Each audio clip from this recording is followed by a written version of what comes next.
bienvenidos a un nuevo programa de música y motivación. Hoy tenemos aquí con nosotros a un dúo argentino en Bichadero.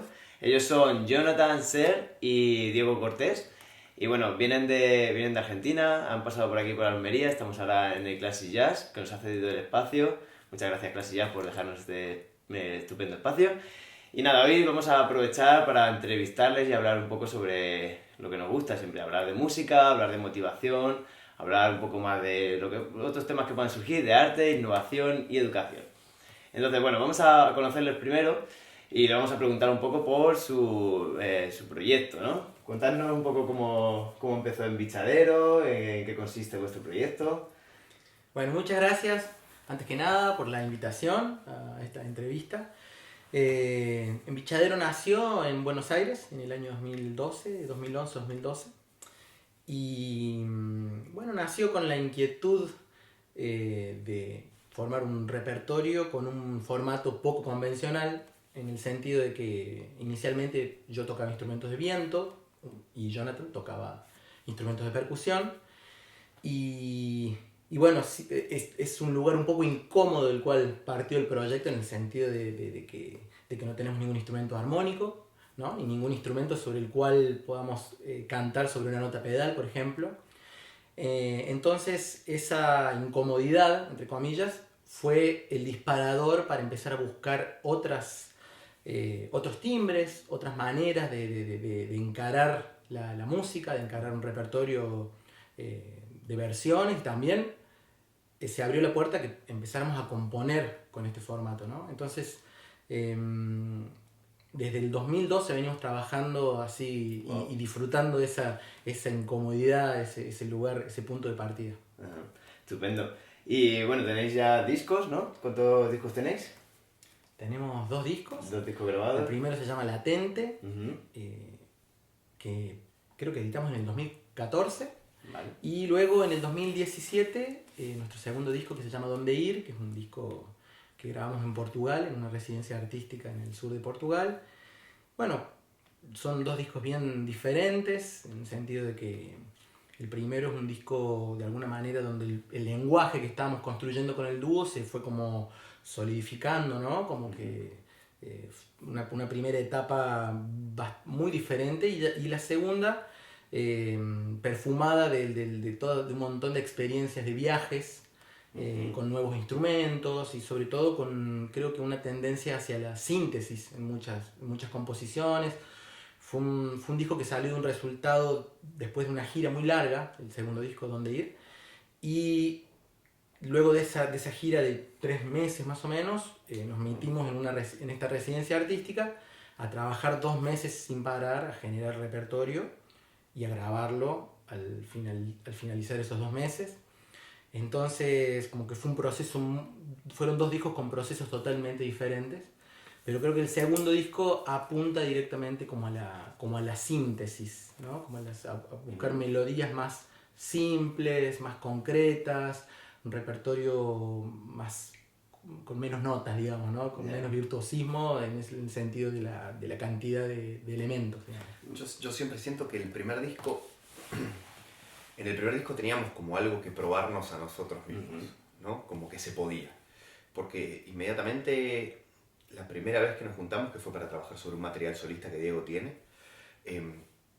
bueno, como dijo, él es vientista y yo percusionista de base, ¿verdad? Entonces fue bueno, nos juntamos a trabajar una música nueva que no existe. Diego tocó la melodía y yo toqué una base rítmica de bajo. Ese recurso duró 16 compases de diversión, 8. Y después ya era como, bueno, ¿qué más hacemos, no? ¿Qué más hacemos? Claro, ¿qué hacemos con el resto de los temas del disco? ¿Qué más hay para hacer? Sí, para mí eso fue muy claro, y por eso siempre solemos decir que la incomodidad y el aburrimiento fueron inputs absolutamente innegables que definieron nuestra manera de hacer música. Bueno, para los que no conozcáis en Bichadero realmente, pues eso, él toca instrumentos de viento principalmente, y hay percusión. Entonces, solamente con instrumentos, o sea, hacen canciones, hacen temas en los que solamente hay instrumentos, él está tocando percusión y el viento, ¿no? Pero os recomiendo, y tenéis que buscarles por YouTube, por Facebook, Instagram, que tienen muchos vídeos donde pueden ver lo que hacen, escuchar sus discos, por supuesto, en los que vais a ver que no vais a echar en falta nada. Y además vais a ver como de repente hay sonoridades que no saben ni siquiera quién está haciendo qué, porque parece que se multiplican en el escenario, son dos, pero parecen, lo que está sonando parece que son cuatro, ¿no? Entonces, es para que os pongáis en situación, ¿no? Entonces, bueno, hablando de esto, ¿cuántos instrumentos tocáis? ¿O qué instrumentos tocáis cada uno? Porque creo que tocáis unos cuantos, ¿no? Sí, un poco por lo que dijo Diego, de que tenemos este hambre de pluriculturalidad, que siempre viajamos y siempre, bueno, viajamos geográficamente y también le ponemos mucho tiempo a escuchar músicas de distintos lugares del mundo y de forjarnos un poquito en esos idiomas. Yo particularmente, no tanto para estudiar esos idiomas, sino para hacerlos parte de mi identidad. Yo me aburro muy fácil de estudiar las músicas tradicionales, pero me interesan mucho las sonoridades. Empecé por la percusión en mi vida, pero al trabajar en este formato inmediatamente apareció la necesidad de implicar la voz, de implicar sonoridades que den, como vos decías, tímbricas como inesperadas, que a veces las brinda el mismo instrumento y a veces las brindan otras cosas que entran dentro del set. En nuestras músicas entraron guitarras y calimbas como instrumentos armónicos. Diego, aparte de su arsenal de instrumentos de viento, canta mucho, toca calimba también, toca percusión también.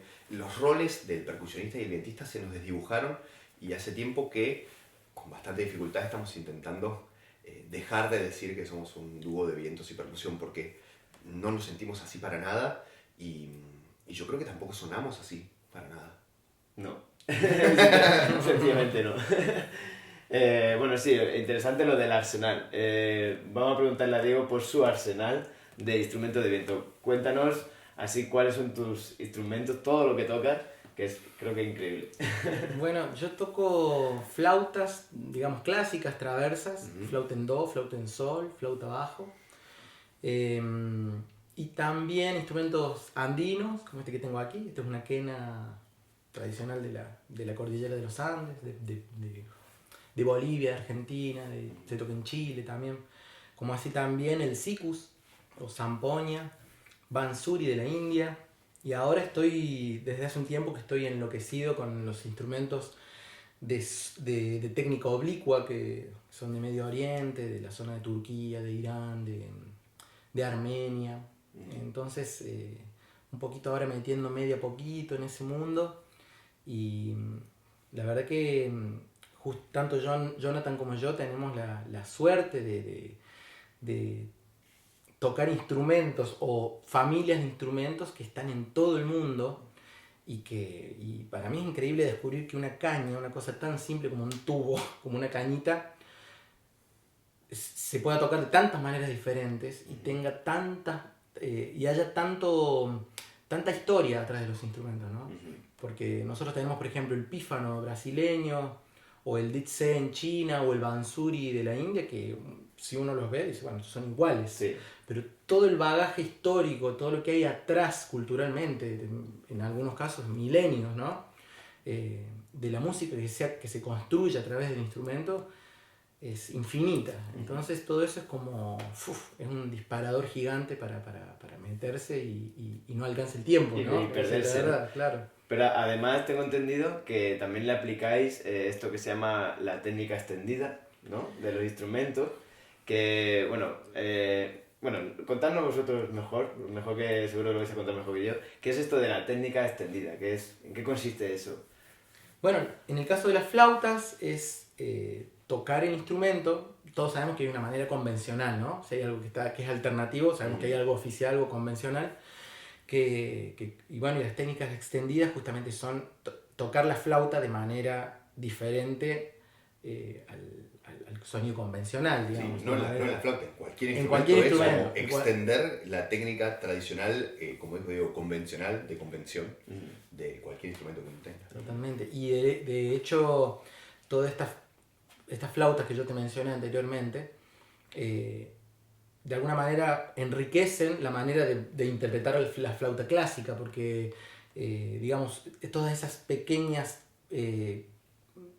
diferentes maneras de tocar un bansuri, un ney turco, un ney persa, después al trasladar ese lenguaje un poco a la flauta, también como que dispara otras sonoridades, hacen que el instrumento suene diferente. Claro. En el caso de nuestro repertorio es fundamental porque cada elemento tímbrico que va apareciendo funciona en nuestro contexto como si apareciera una orquesta diferente, ¿no? Como de repente cambia todo, ¿no? Porque la gente está esperando ahí que la flauta suene de una determinada manera y de repente, no sé, las llaves suenan como de repente como un violín, como un pizzicato, ¿no? Un violín. Entonces, ese es el juego un poco. Sí. No, es impresionante. Yo lo vi ayer, curiosamente también venían aquí con otro dúo que también son muy amigos de ellos y se llaman Soplidos o Zoplidos, de nuestro amigo Joaquín Sánchez y Clara Gallardo, y hicieron un concierto juntos, que era un formato muy curioso porque eran como dos dúos y se iban alternando y luego había veces que interactuaban y hacían una música entre los cuatro, ¿no? Y ambos, o sea, son increíbles porque tocaban pues eso, utilizando la técnica extendida, pues haciendo beatbox, bueno, no de todo beatbox, más bien slap y cosas así rítmicas con la lengua, a la vez que toca la flauta. Y bueno, eso es el principio. Después de ahí hay un montón más de recursos que son increíbles. Sí, ¿no? Yo creo que todos estos recursos nacen fundamentalmente volvemos a la incomodidad. Cuando vos tenés un rol definido, bueno, yo toco la melodía, estudié para esto, me gusta tocar las melodías, por eso toco la flauta, ¿no? Pero cuando uno realmente se tiene que salir de la función de melodista, o en el caso de Jonathan, de la función rítmica, y cantar, ponerse en otra función, es necesario tomar el instrumento desde otro punto de vista totalmente diferente, ¿no? Entonces, esa incomodidad es finalmente una fortaleza, termina siendo una cosa muy buena. Y también como una excusa para la búsqueda, para la exploración. Lo que hizo que Diego toque percusión y lo que hizo que yo toque vientos, que hoy día tenemos música donde los dos tocamos percusión y música donde los dos tocamos vientos, y cada uno se ve como desplazado de su lugar normal, por decirlo de alguna manera. Sí, una excusa que dio lugar a un montón de situaciones creativas que nos demandó esa posición. Y todo, como dijo Diego, cada pequeño elementito funciona de esa manera, como un catalizador, como una plataforma de búsqueda. Y después quizás el desafío sea en que el proyecto no sea como un catálogo de técnicas extendidas, ¿no? También, como técnica extendida A, técnica extendida B, sino que haya un criterio artístico, estético, sensible, emotivo. Sí, estupendo. Pues entonces, como que vosotros habéis estado, o sea, en el proceso de vuestros dos discos, habéis hecho como una búsqueda, ¿no? Que al final esto es lo que siempre digo, ¿no? O bueno, a mí también me lo dicen para otras cosas, ¿no? En el aprendizaje, ¿no? Es un consejo que es básico, ¿no? Que es cuanto más haces, más vas a mejorar, ¿no? Entonces, la idea es que hay que hacer, hay que intentar. Si tú quieres grabar un buen disco, no puedes esperar a tenerlo todo perfecto para meterte a grabarlo, sino que tienes que empezar a grabarlo porque el primero va a quedar bien, pero en ese proceso vas a sacar muchísimo aprendizaje, ¿no? Y vas a llegar a unas conclusiones que después para el siguiente va a hacer que todo se multiplique, ¿no? Que todo mejore, ¿no? Es un poco lo que habéis ido buscando, ¿no? Y a partir también, y encima habéis hecho de vuestra necesidad la virtud, ¿no? O sea, de lo que de ser dos habéis conseguido encontrar una cosa que es un filón y una potencialidad increíble, ¿no? Y lo habéis sabido sacar, de momento lo habéis sabido sacar mucho jugo, ¿no? Y lo que queda. Esperemos que quede más jugo todavía. Claro que sí, claro que sí. Igualmente, en específico con lo que dijiste sobre el disco, creo que vale una nota aparte, porque un buen disco no creo que sea un disco bien tocado. Un buen disco es como una foto. El mejor disco no es la foto más bonita, sino la foto más fiel, la que tiene mayor calidad de representación de la situación de ese momento, de ese pestaneo, de ese parpadeo. Entonces, un buen disco va a ser el que refleje de manera más sincera, más clara lo que sois en ese momento, ¿no? Y después, bueno, para la foto siguiente habrá que peinarse, afeitarse, cambiar de ropa, lo que cada uno decida a partir de la foto anterior. Claro. Sí, puede ser que cambie y obviamente hay que estar en constante evolución, y porque no es que haya que estar, no es una necesidad, es el propio devenir del músico, ¿no? Al final necesitamos estar siempre buscando cosas nuevas y te hace que cambies un poco tu estilo, cambié, no sé, tío, ahora estás haciendo música folclórica de Argentina y de Latinoamérica y de repente el siguiente disco lo hacéis todo, quién sabe, de Oriente, ¿no? Y puede ser, ¿no? Puede que ocurra, ¿no? Pues, sí, yo creo que nosotros cada vez se nos van desdibujando más las fronteras, ¿no? Por Como suerte. que, por suerte, claro, afortunadamente. Yo creo que el segundo disco, al tener como la impronta, este punto de partida que es el viaje, porque el disco se llama Dónde ir, de hecho, porque fue como un disco que hicimos en tránsito, conociendo gente, recibiendo influencias de diferentes lugares donde íbamos. Entonces, creo que ya desde hace rato que nosotros lo folclórico lo tomamos como con pinzas, porque en realidad creo que toda la música que pase por nuestro filtro, por nuestro lenguaje, creo que se ve, obviamente muta, ¿no? Claro. Como que cambia. Y si bien tiene elementos del folclore, digamos, de las músicas tradicionales por las que nosotros hemos pasado, también abrimos la puerta para que aparezcan otro tipo de cosas. Cambiamos qué sé yo, los compases de las canciones que tradicionalmente se conocen de una manera y nosotros tratamos de cambiar, de rearmonizar, de divertirnos un poquito Claro. con eso, porque creo que es la parte que más nos interesa, ¿no? Sí, ponerle vuestro sello al fin y al cabo, ¿no? El sello Sí. en Pichadero y de Sí. repente... Sí, pasa pero algo. más que sello, creo que, no sé, creo por una cuestión conceptual, me gusta el concepto que usó Diego, como aplicarle un filtro, como si pasara a través de un prisma y lo que sale del otro lado es de otro color, ¿no? Como también un sello marca un territorio y esto es más como una cosa que sigue circulando. Sí, también. Y es bonito, así. Estupendo. Hablamos un poco del viaje. Me ha gustado mucho ese concepto. Por cierto, el título es ¿Dónde ir o Dónde ir? ¿Cómo es? Ambos. Claro. Ambos están Sí, jugando sí. con los dos conceptos. Un poquito sí, claro. Es muy bueno.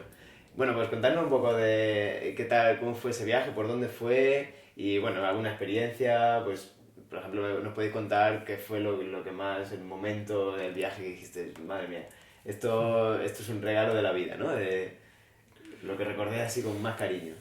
Hay un trabajo ahí en que no se naturalice, como en hacerle fuerza a detectar el privilegio todos los días, ¿no? El don de ir, justamente, como despertarse a la mañana en una cama distinta, en un lugar distinto y salir a la calle y ver el mar o la montaña o una iglesia o otro idioma o lo que sea y decir, Una alcazaba, claro, puede pasar. o un castillo, Y decir, wow. ¿Por dónde fue el viaje? ¿Cuál fue vuestro trayecto? Esta es nuestra cuarta gira europea. Ajá. Ya llevamos 4 viajes juntos. Después separados hicimos otras cosas. Y esta vez nos encontramos en Portugal para hacer unos ensayitos y antes de salir. Y nos fuimos a Dinamarca, a Suiza. En Suiza estuvimos bastante porque hicimos cantón alemán y cantón francés por separado. Después tocó Alemania, Austria, Francia sí, y España. y España. Ajá. Eso fue. Esta gira fue así. Pero hemos estado en Suecia, en Bélgica, República Checa. República Checa, Holanda. Qué bueno. Afortunadamente hemos recorrido. Sí. Qué bueno. Porque vosotros vivís de la música, ¿no? Vosotros completamente. Os dedicáis a vuestro proyecto y de tocar y ¿no? Sí, hay una parte pedagógica también, ¿no? Porque nosotros tenemos una serie de talleres de músicas latinoamericanas también que hemos ofrecido en diferentes conservatorios, diferentes escuelas de música.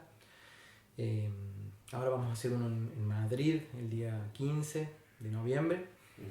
Entonces esa es la otra pata como también del dúo, que afortunadamente también nos pone siempre como en un lugar como de reaprender todo el tiempo lo que le estamos tratando de brindar, ¿no? Y de ofrecerlo de la manera más genuina, digamos. Claro. Sí, en principio, o sea, por lo general la música está muy ligada a la educación.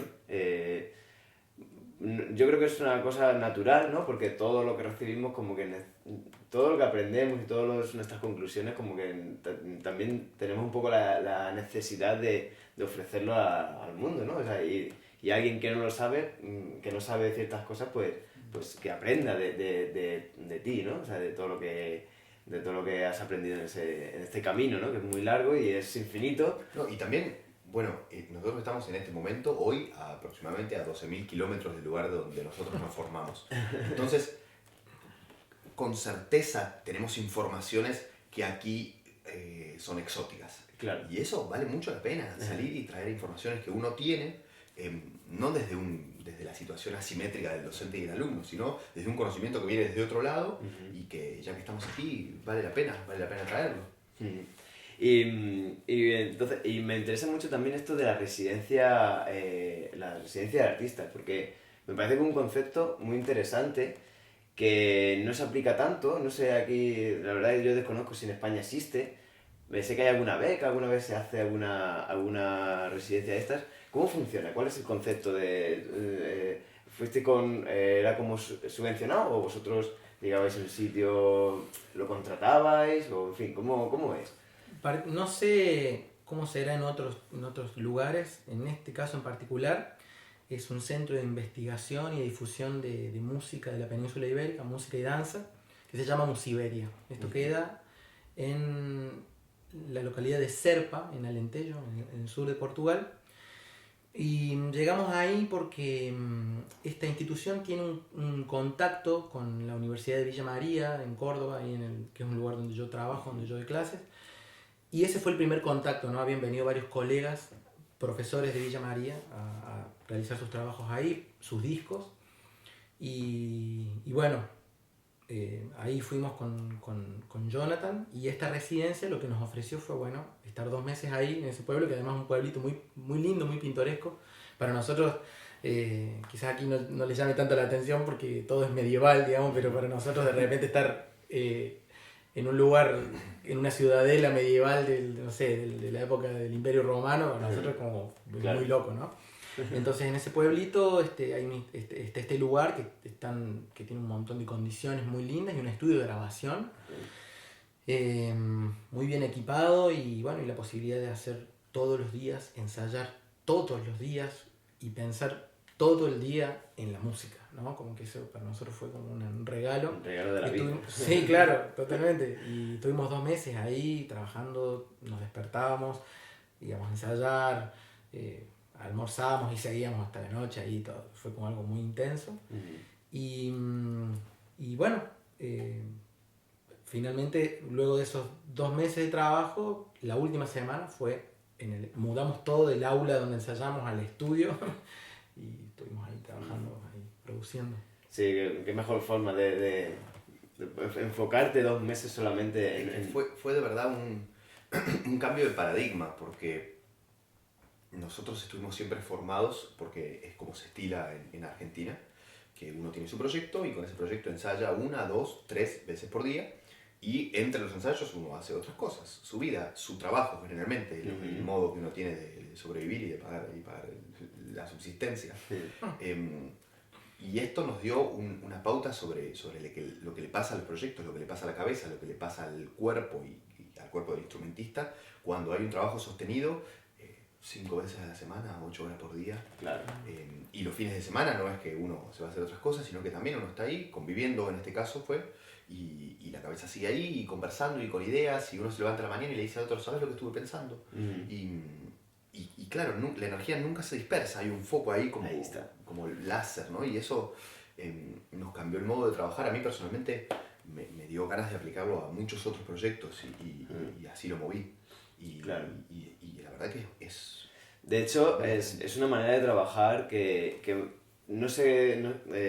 la gente que se dedica solamente a la música empieza a trabajar de esa manera. Pero claro, cuando no te dedicas solamente a la música, pues es verdad que tienes que buscar, pues ensayar cuando puedes, compones cuando puedes, grabas cuando puedes. Siempre es un poco el encaje de bolillos de horario. Pero realmente, si tú quieres realmente trabajar a nivel profesional, no a nivel de dedicación exclusiva, por lo menos que el proyecto crezca rápido, o sea, no rápido, sino efectivo, ¿no?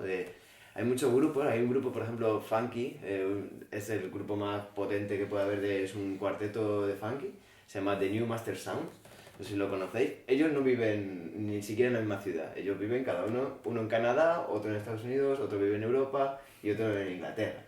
Y se juntan 2 meses al año para componer, grabar y ensayan. O sea, ya el repertorio lo tienen montado en esos 2 meses. Y a partir de ahí ya es la gira. Entonces ellos cada uno se van a su casa y vuelven a hacer el concierto donde sea, en Alemania, pum, y se vuelve cada uno a su casa. Entonces, realmente el concepto te cambia mucho el paradigma de cómo enfocar un proyecto musical real y que funcione, que tampoco hace falta ni siquiera, que no tienes músicos en tu ciudad, no pasa nada, búscalos. Es cuestión de... Y también, en cuanto a esto que decías de la agenda, hay otras maneras, porque nosotros pusimos metas grandes que implicaban grandes cantidades de tiempo, pero una residencia, el formato de residencia, que no tiene que ver con que venga un mecenas y te diga quédate acá, puedes trabajar tranquilamente, puede ser un fin de semana en algún lado y trabajar sobre una música en particular, que lo hemos hecho también, Sí, claro. ¿no? Juntarnos pocos días, pero solo a eso, ¿no? Y trabajar con metas más cortas y con tiempos más cortos, que no sean 2 meses para hacer un álbum, que sea, no sé, 3 días, 4 días, hay un fin de semana. Hacer una canción. Hacer una canción, o 2, o las que surjan, ¿no? Y juntarse en un lugar que se puede Un decir. retiro, ¿no? Un retiro musical. Fuera de, como una zona neutral, ¿no? Donde se pueda trabajar. Aislado, desconectado del móvil y de pero todo, ¿no? experimentar la situación del foco. Sí. Porque es muy interesante, sobre todo porque no pasan cosas mejores ni peores, pasan cosas diferentes, vale la pena. Totalmente. Sí. Vale mucho la pena. Y uno aprende también a funcionar en otro tipo de situación totalmente diferente. Yo creo que en el común denominador de estas dos situaciones, como que la primera que dio fruto del primer disco, como de bueno, juntarnos a ensayar en la casa de Jonathan allá en Buenos Aires, 3-4 veces por semana, después irnos cada uno a dar clases, a hacer otras cosas, después juntarnos al otro día, y también la cabeza que empieza a procesar. Yo recuerdo que cuando terminamos un ensayo yo me tenía que ir a dar clases a otro lugar. Y en el bus yo iba pensando, y escuchando el ensayo, diciendo, bueno, acá podríamos haber hecho esto, y después eso se va madurando en la cabeza de otra manera. Y esto es totalmente diferente, ¿no? Como que todo se tiene que debatir ahí porque también hay una proximidad de una fecha y uno tiene que cerrar y todo son dos maneras muy diferentes y uno aprende con la otra persona, con la misma persona, pero a actuar de maneras diferentes, ¿no? Es muy divertido. Creo que el común denominador en las dos situaciones es el laboratorio. Es el que a los dos nos gusta trabajar profundamente en el laboratorio musical. Como ver, bueno, ¿cómo construimos con esto? A ver, yo le decimos laboratorio porque es una manera como de mostrar, a ver, no, fíjate, ahí sácate una pezuña del pie, creo que con uno va a funcionar, no, en esta parte soplemos de esta manera el sicus, porque todo eso forma parte de la masa, del producto final, de la masa sonora, ¿no? Como que... ¿Te acuerdas que para el primer disco hicimos el experimento de hacer improvisaciones de 1 minuto y medio? ¿Te acordás? Sí, totalmente. Hacíamos improvisaciones de 1 minuto y medio con cronómetro, había una alarma que pitaba. Y bueno, hicimos 1, hicimos 2, hicimos 3, hicimos 5, hicimos 8. Y cuando se empezaban a acabar los recursos y ya estábamos aburridos de nosotros mismos, ¿no? Como bueno, y a ver qué saca el otro ahora. Y con lo que digas el otro es, bueno, entonces yo puedo hacer esto, pip, pip, pip, pip, pip, pip, alarma, ¿no? Y todo eso quedó grabado. Y a partir de esas improvisaciones, con sacarse capas y capas y capas y que aparezca información nueva, sacamos recursos que usamos en temas diferentes, ¿no? Claro. Yo ahora el que me acuerdo es el de la respiración en el grito, Totalmente, que lo sacamos de una improvisación. Y bueno, acá tenemos un elemento y cómo desarrollar ese elemento, ¿no? Ponerlo en el microscopio, a ver de qué se compone y cuáles son las variables posibles para trabajar sobre él. Ponerlo sobre una música, a ver qué tal queda, a ver quizás no sea esa música, quizás sea otra. Qué bueno. Laboratorio. Sí, porque en definitiva, Jonathan dijo algo en el comienzo que es cierto, y para mí es fundamental, que tiene que ver con que el elemento tímbrico por sí solo tiene obviamente un impacto, pero si no funciona con un concepto atrás y no hay un desarrollo de eso como elemento musical, ¿no? Creo que ahí está el tema, como que un poco se cae, ¿no? Darle sentido, ¿no? Darle que sentido, tenga significado claro. todo lo que haces, ¿no? Porque ruiditos, digamos, tenemos muchos ruiditos, pero darle ahí como darle a ver, que esto tenga un contexto y un impacto en una canción, ¿no? Sí, peso conceptual, ¿no? Sí. No, está claro que vosotros en eso sois ya para mí unos auténticos maestros de la gestión de cada sonido, cada timbre que le sacáis a vuestro instrumento y lo Gestión ponéis, sonora, ¿eh? Me gusta ese concepto. lo ponéis en el Gestión sitio que hace falta. Está perfecto siempre. Estamos en la búsqueda. Pero Estamos en la búsqueda muy todo bien, el muy bien. tiempo. De verdad, enhorabuena. Vale, vamos a hablar un poquito también ahora. Me gustaría hablar un poco sobre la motivación, ¿no? Que es como el tema que a mí me obsesiona también, porque veo mucha desmotivación en la música, en los estudiantes sobre todo. También a lo mejor en la profesión, ¿no? Pero me interesa mucho más en los estudiantes, ¿no? Que cuando en ese proceso de aprendizaje que todavía no dominas del todo el instrumento, tal, bueno, incluso ya cuando lo dominas, pero también existe ese punto de desmotivación, frustración, en fin. Vamos a hablar un poco sobre ese campo, hablando de quizá de cosas buenas, pero también cosas malas, pero para ver una realidad que existe, ¿no? Entonces, por ejemplo, vuestra primera experiencia en la música que recordáis, ¿cuál fue ese primer momento de contacto con la música? ¿Cómo lo recordáis? Si lo recordáis como fue algo alucinante o realmente fue a lo mejor un poco más como suele ocurrir aquí en España, que todos recordamos la flauta dulce y la flauta dulce pues hay quien le gusta y hay mucha gente que no le gusta mucho, ¿no? La flauta dulce, no sé si la conocéis, ¿no? Claro, Sí, claro. Entonces, bueno, contadnos un poco para ver cómo fue vuestra experiencia. No hace falta que sea el colegio. El primer contacto con la música. ¿Yo? Sí. Voy. Yo quiero contar dos cosas que igual son cortitas. La primera es que mi primera motivación musical es mi papá, porque él siempre fue un melómano, coleccionista de discos. Yo siempre conviví con estanterías repletas de discos, o de cassettes, o de CDs, o de vinilos, dependiendo de la época. Eso fue lo primero, un input de información variadísima de todos los tamaños y colores. Pero en cuanto a motivación en particular, yo me acuerdo mi primera experiencia de motivación y de educación bien entendida de formación musical. Cuando yo tenía 7 años me enviaron a un taller de música para niños, un taller de música infantil, con muy buen tino a una pedagoga brillante que tenemos en Argentina que se llama Pepa Vivanco, formadora de músicos como no hay dos, como no hay dos. Y yo entré sin saber tocar nada, sin saber tocar técnicamente nada. Entré y había niños de mi edad tocando. Y eso para mí fue muy impactante porque para mí era algo que hacían los adultos, ¿no? Ver un niño tocando era como ver un niño sacando un conejo de una galera. Era algo que hacían los adultos, los grandes. Y yo llegué y Pepa me sentó y me dijo, bueno, bienvenido, y me sentó y estaban tocando. Bueno, vamos a tocar, le dijo a los chicos, vamos a tocar con Jonathan, que es el nuevo. Y Pepa me dio una armónica en do. Así. Me la dio, me puso en las manos y yo la agarré como si tuviera un insecto, ¿no? Y la agarré y me la quedé ahí. El nuevo, ¿no? ¿Te imaginas la situación de ser el nuevo? La agarré. Y tocaron temas en do, por supuesto. Claro. Y en el medio del tema, ella tocaba con los chicos y les dice, bueno, y ahora el solo de él. Y yo agarré mi cucaracha. No, le dije yo, pero no, ¿qué es esto? ¿Cómo? Yo no, pero no sé tocar. Sí, vos soplá. No, pero no sé soplar. El tema, ¿no? Andando la música. Soplá. Tú. Entró. Dije, un momento. Tú. Entraron dos. A solear, dije. Entraron todas. Claro. Una armónica en dos. Claro. Un tema en dos, entraron todas. Esa es la clave. Y yo salí con la sensación de que la música era para todos, lo juro. Me entró en el pecho la sensación. Era que esto es fácil entonces, se puede. O sea, yo tenía la sensación de concreción de música. En mi primera clase hice música, toqué un solo. Efectivamente. ¿No? Esa es la clave. Y lo que me da la pauta de también, vos decías, cómo abunda la desmotivación en los alumnos de música, ¿no? Y también hay algo que parece un poco loco, ¿no? Y que rozando con lo tonto de cómo puede ser. Yo desde el siglo XVIII que vengo educando con este método y la gente se desmotiva. ¿Cómo puede ser? ¿Cómo falla la gente, no? ¿Cómo fallan los músicos? Si yo siempre uso este método y todos se desmotivan. Se ve que los músicos se desmotivan muy fácilmente.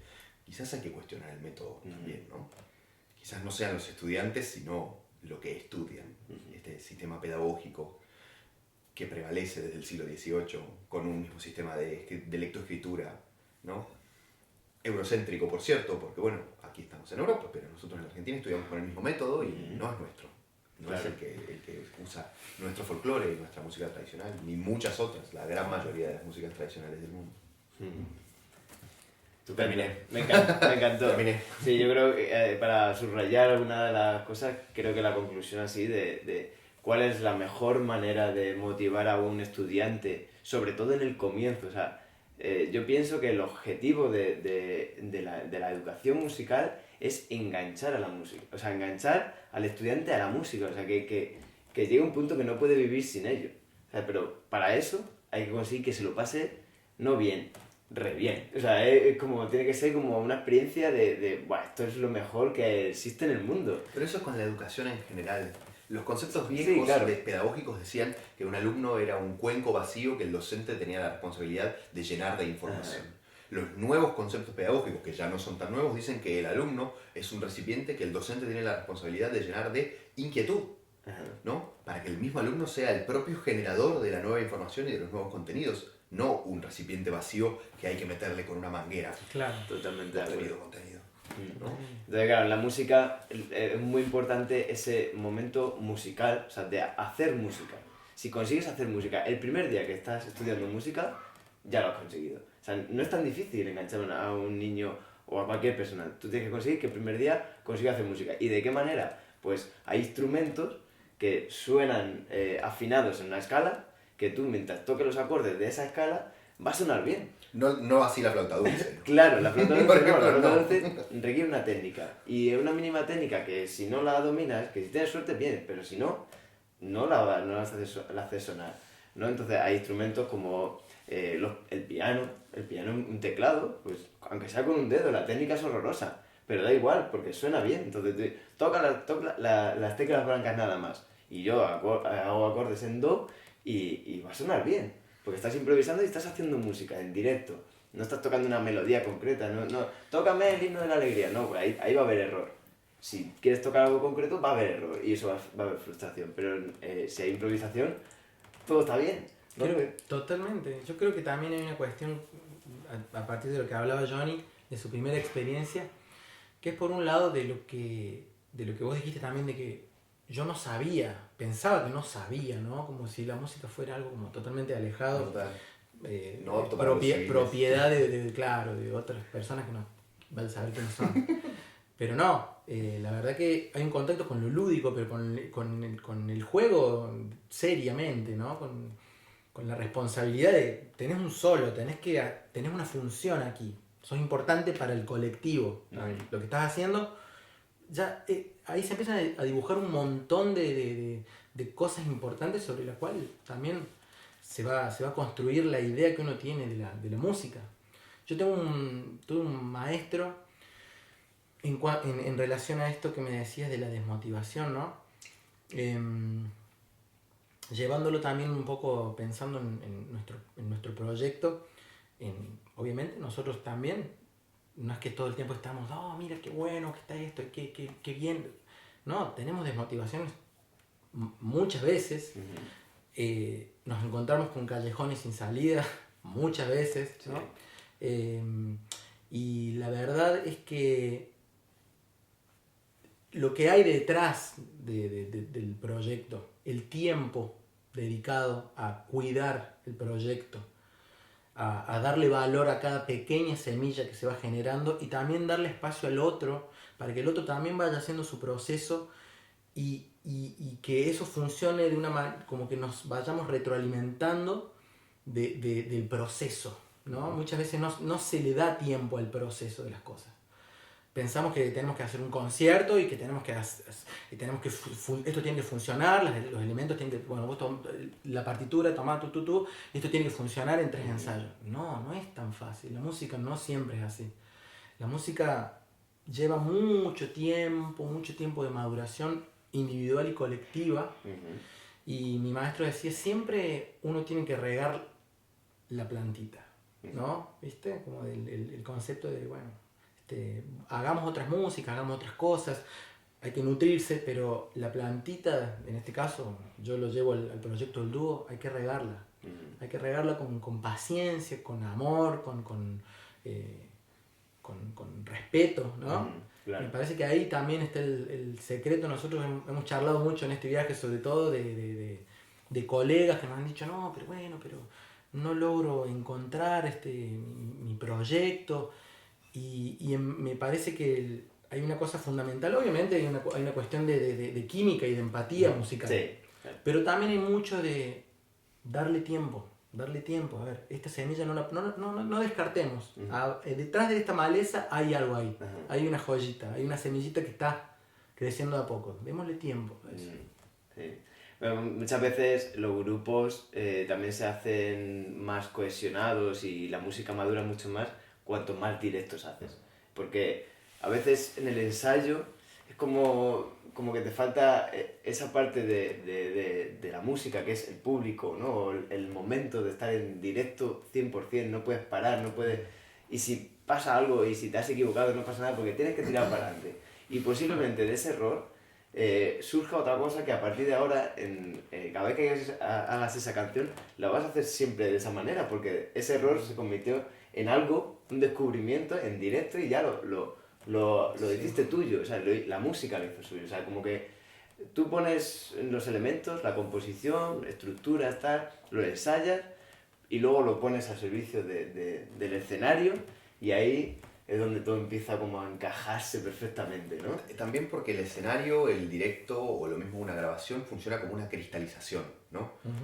Porque uno si sigue ensayando, sigue corrigiendo y sigue retocando y sigue editando y como vos decías antes sobre los discos, es como si nunca estuviera listo, ¿no?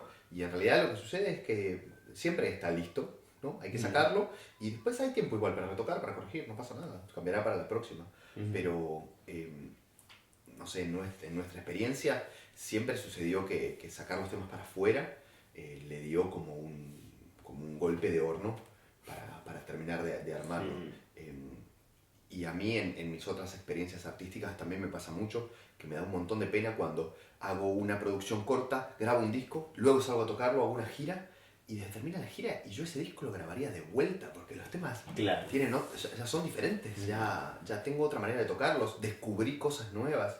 Es el proceso, ¿no? Sí, claro. O sea, eso sería lo ideal. Totalmente. De hecho, compones, haces la gira y después grabas. De hecho, Atahualpa Yupanqui, un compositor, poeta, escritor, guitarrista, bueno, un artista muy importante de la música argentina, él hacía eso justamente, estaba en contra de grabar y después salir de gira. Él hacía toda la gira, tocaba los temas, los iba descubriendo, digamos, y después los grababa. Y dejaba los errores. Tipo, no editaba. Grabo, esto es lo que soy yo, esto es lo que he mostrado a lo largo de todo este proceso. A ver qué hubiera hecho Atahualpa con un Pro Tools HD enfrente. Porque ¿de qué año estamos hablando con Atahualpa? Y bueno, Yupanqui... 60, 50. Sí, antes. Y bueno, pero también grabó 70, 80. O sea, algo de tecnología ya había. No, seguro. Igualmente, a nosotros nos ha pasado, yo creo que ya lo hemos hablado, y si no lo hemos hablado, estoy prácticamente seguro que estamos de acuerdo.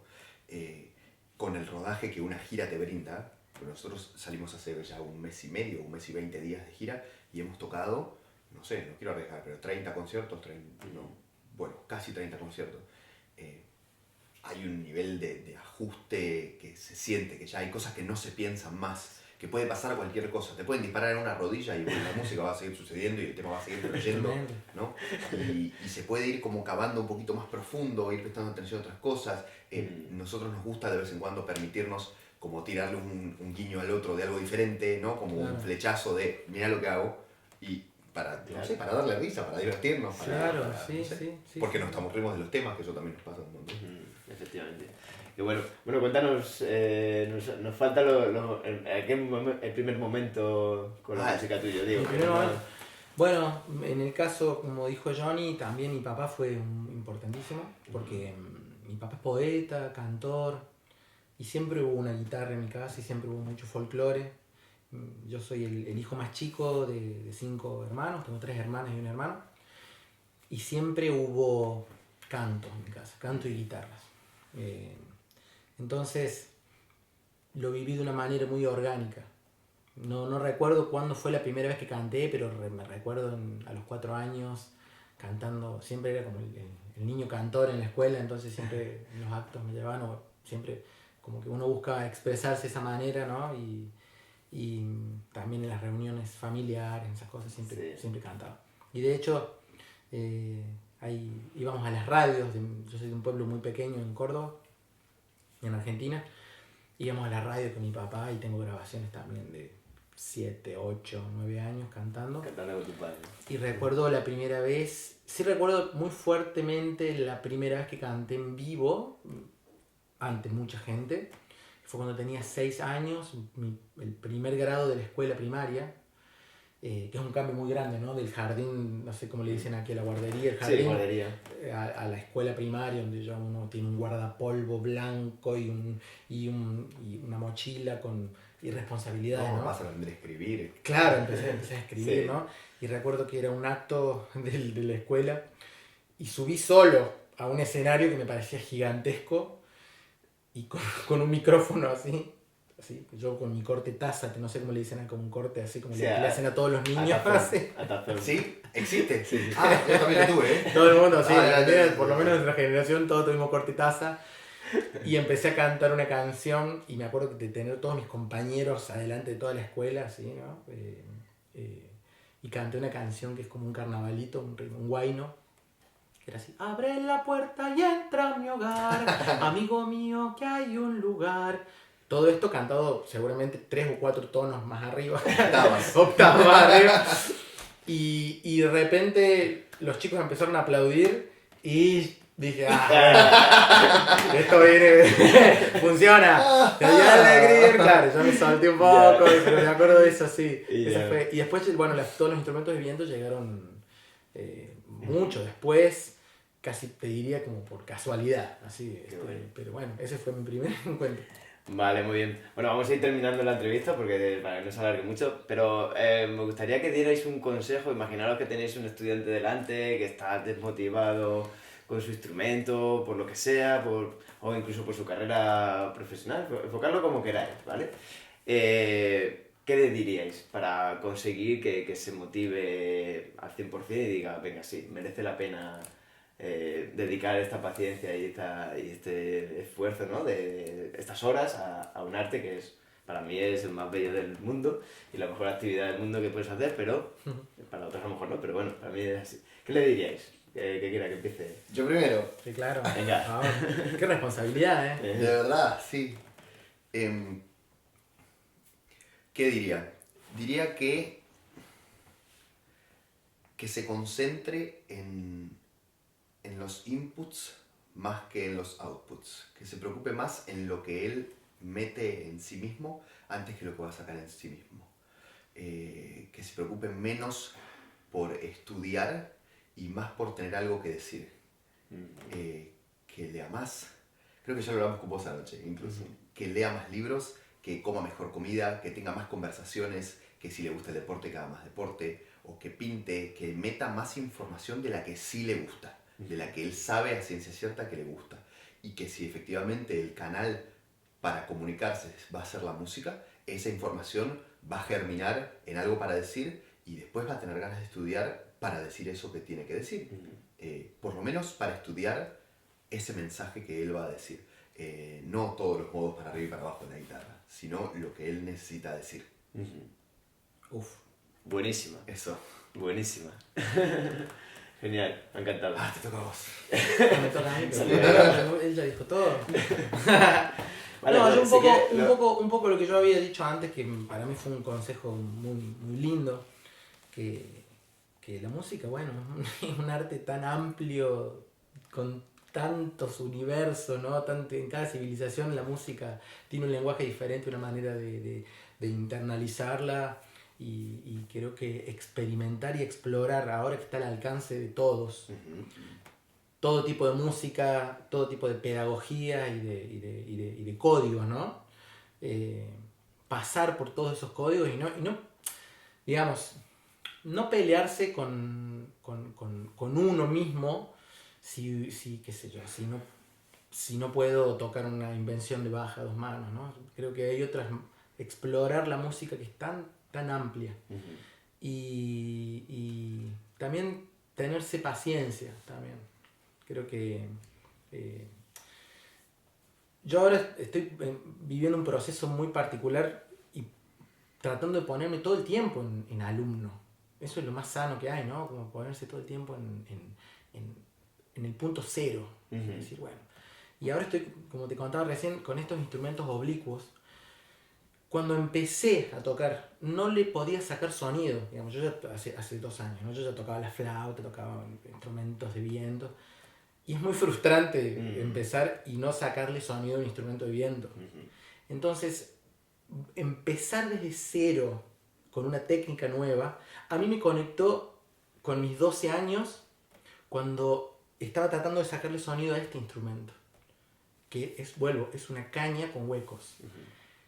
Volver a ese punto que por ahí uno se olvida, ¿no? Porque uno ya es un profesional y ya, bueno, se sube a un escenario y toca y se desenvuelve con fluidez, pero volver a ese momento sagrado, así, inicial de estoy construyendo mi sonido, estoy construyendo mi manera de hacer sonar este instrumento, para mí es como volver a vivir de nuevo, ¿no? Como volver a empezar con alegría ese proceso. Eso es lo que, bueno. lo que a mí me gusta. Sí, el de disfrutar, ¿no? De hacer un poco también, siempre buscar el disfrute de la música, ¿no? Y que lo que estés haciendo es esto. Y entonces disfrutar haciendo todos los procesos de la música, pero disfrutar del aprendizaje, disfrutar de aprender algo. O sea, obviamente no solamente se disfruta cuando algo te sale bien, ¿no? No, porque también el terreno de la sabiduría, del saber, es muy árido. Tiene pocos momentos de disfrute real. Digamos, es muy árido. Buscar un pensamiento complejo en cualquier tipo de disciplina requiere hay un territorio Sí, incómodo, ¿no? Pero también hay que saber disfrutar igual, ese... Y ahí es donde Diego y yo, y también es algo particular que que hace que a mí me guste tocar con Diego. Es que somos gente muy distinta y tenemos maneras muy distintas de encarar la música. Y Diego es un tipo que ha estudiado y estudia mucho y tiene mucho contacto con el instrumento, y a mí no me gusta nada. No me gusta nada, me aburro todo el tiempo. Y nos encontramos en puntos distintos de la música y distintos enfoques que nos alimentan a los dos del lado del otro. Yo diría que el consejo que vos decías no sería disfrutar del aprendizaje. En mi caso, yo lo que diría es aprender si se disfruta y si no, no. Yo realmente, yo digo, es al revés, hay que hacerlo si hay disfrute y si no, no hacer otra cosa, porque la felicidad hay que construirla todos los días, cada hora. Entonces, esta hora tiene que ser una hora de alegría, de regocijo, y entonces, bueno, ¿qué es lo que tengo ganas de hacer esta hora? ¿Estudiar escalas? No, entonces no. Entonces no. ¿Estudiar arpegios? Claro, pero ese es mi punto de vista, es como yo me convertí en lo que soy, con lo malo, con lo bueno, con lo lindo y con lo feo. Yo digo que tiene que ser con disfrute. Genial. Bueno, y ahora, así, brevemente, ¿qué momento recordáis de vuestra carrera profesional que digáis, por esto estoy aquí? O sea, por esto he dedicado tanto tiempo a dedicarme a la música, al instrumento. O sea, esto que recordáis, un concierto, un viaje, algo, un momento que digáis, ¡buah! Esto es lo mejor ya está, ya me puedo morir tranquilo. Vos a primero ahora, ¿eh? Venga, brevemente, sí, tampoco. Me lo estoy pensando. Puedo decir como un momento como de... como una especie de mensaje así como que... Como quieras. Un clic. Es complejo porque la verdad que todo forma parte de un proceso. Esa es la verdad. Yo si pudiera, en relación a los instrumentos de viento, que ahora forman parte como de la mayoría de las cosas que estoy haciendo musicalmente, yo recuerdo el primer contacto como con mi aliento generar un sonido, ¿no? Y ese proceso para mí fue muy importante. Y se me ocurren muchos momentos como no sé si de plenitud se puede decir, sí, pero sí como de disfrute, de hacer algo, de encontrar una nueva herramienta de comunicación, ¿no? Como de llegar a otras personas.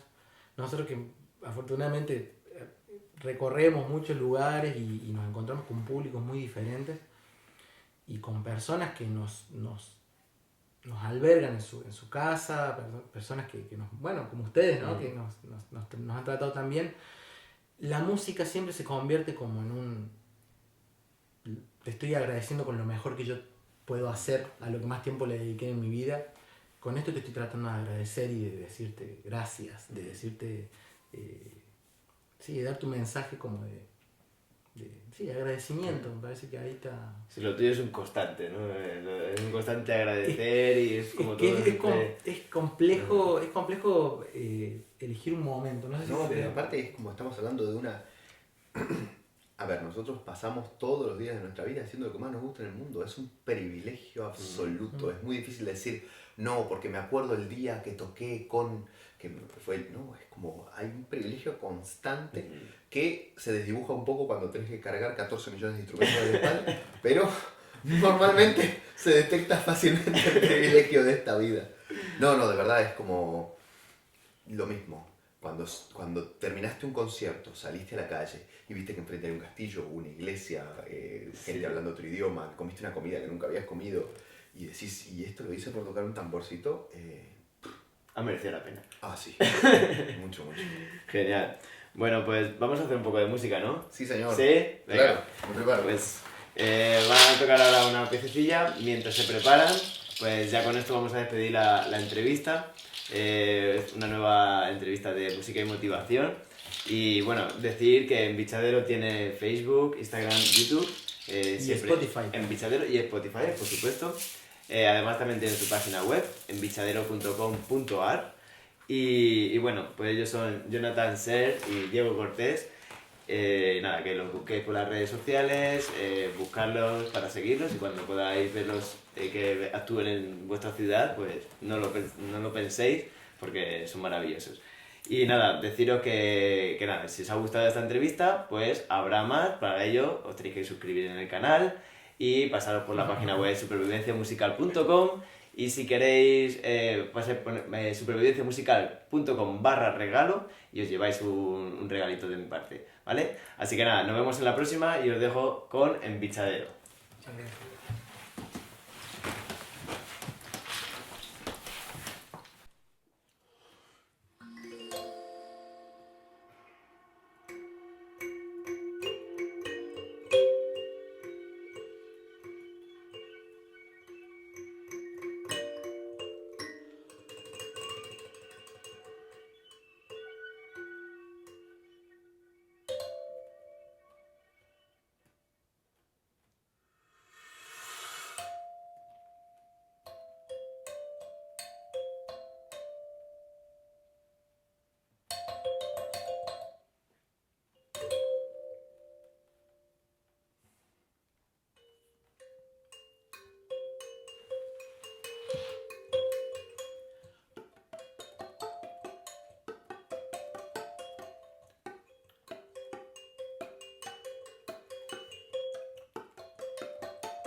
Bien, Dieguito, qué lindo, amigo. Bien. Estuvo buenísimo.